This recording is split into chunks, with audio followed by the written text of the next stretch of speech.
I was born with the birth defect called spina bifida. Sometimes when people look at us, they say, oh, you can't do all these things and you can't do this and that, but we really can. It's just you do it in a different way.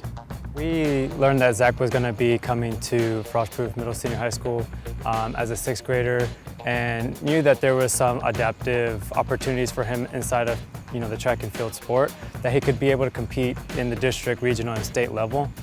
Being that we're a middle school, high school, it was a great opportunity for him to come and be able to participate all the way up through the state championships.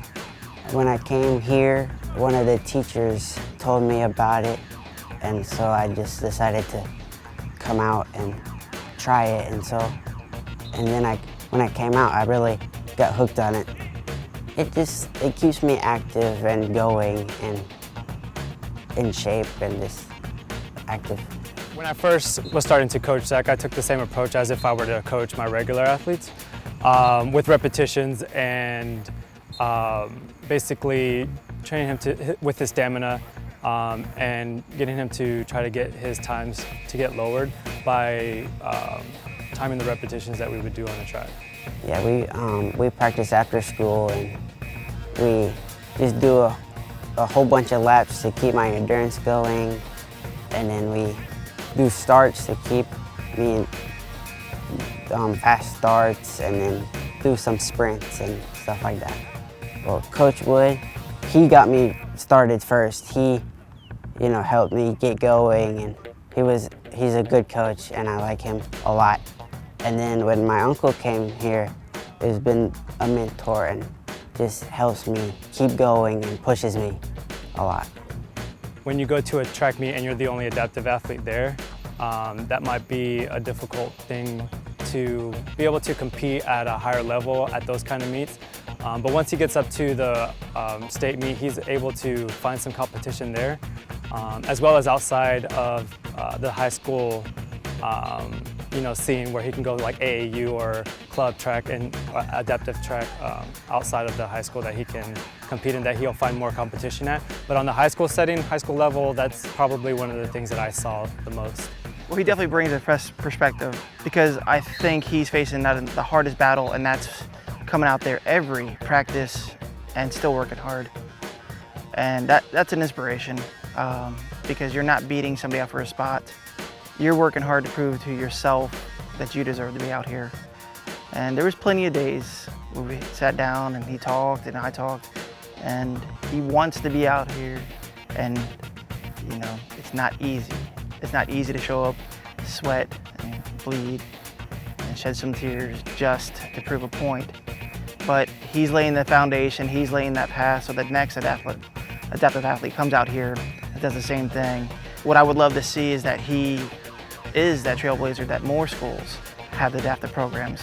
I'm a special education teacher, so I know there's plenty of special education and adaptive athletes already in the schools. I would love to see them out there next year. When I go to meets, because I'm the only one that is in a wheelchair, I'm the only one that races on the track.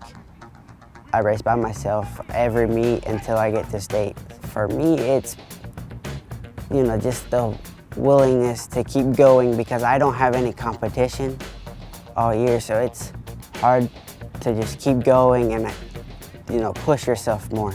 I look at all the, state records, and I push myself to try to beat them every year, and so it just keeps me going. What I hear a lot too, and I think some people are like, oh, that's nice. It's not all that's nice. You don't say that about the sprinters.